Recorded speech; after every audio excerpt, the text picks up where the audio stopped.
Qoraqalpog'istonda talaba pasporti Toshkentda 5 nafar talabaning uyiga so'ndi. 2020-yildan buyon O'zbekistonda 421 kishi is gazidan vafot etdi.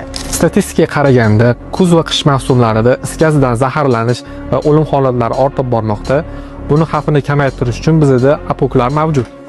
Bizda ikki xil apok bor. Bunisi avtomat, bunisi polavtomat. Hozir bular haqida sizlarga qisqacha ma'lumot berib o'taman.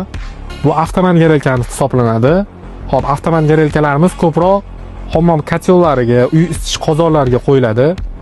Hop, avtomat garelkamizni bu yoqdan gradusga, temperaturaga qo'yiladi. Misol uchun 40 gradusga qo'ysanglar, mana garelka kotyolli suv 40 gradusga chiqqandan keyin garelka o'zi avtomatik o'chadi. Keyin pili gazgina yonib turadi. Agar kotyolli suv yana sovsa, o'zi avtomatik yonadi.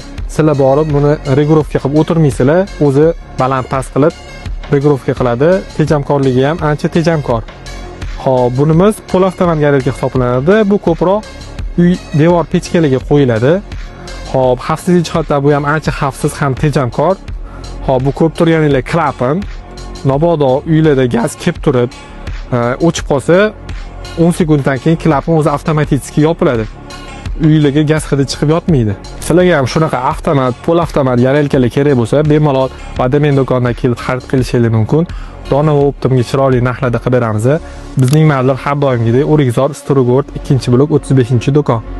Yoki 12 ta viloyatga yetkazib berish xizmatimiz mavjud. Biz bilan bog'lanish uchun quyidagi raqamlarga qo'ng'iroq qilishingiz mumkin.